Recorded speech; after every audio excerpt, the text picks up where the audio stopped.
A Corporación Ribeirense deu o visto bo definitivo ao Orzamento Municipal de 2020. O acordo saiu adiante a pesar da abstención de BNG e Suma Ribeira e do voto en contra do PBBI, tras desestimar a única alegación presentada pola Unión Sindical Obrera relativa á funcionarización do persoal laboral fixo na relación de postos de traballo. Debemos de aprobar esta modificación, que debemos de intentar funcionalizar os postos que son funcionalizados, que non son todos, porque son de oficios que non son funcionalizados, pero hai outros que sí. Pensamos que esta alegación, el momento de presentarla, claro, es en un momento de presupuestos o en una modificación del RPT. En este ayuntamiento creo recordar, antes del COVID, que había un compromiso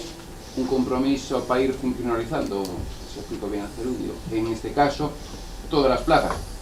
como decía el señor Cobas, una vez estudiadas por ambas partes, porque no todo entraría en este saco. Por lo tanto, yo creo que esta alegación la podemos tomar, como decía al principio, para posteriores debates, para posteriores plenos, una vez que todas las partes se sienten.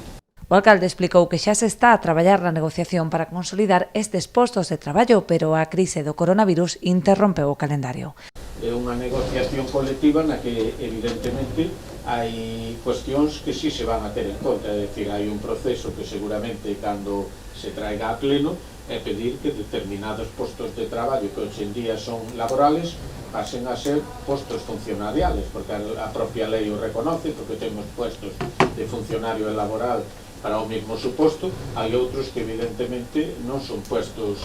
funcionariales por moito que se pediran, non? Pois poñamos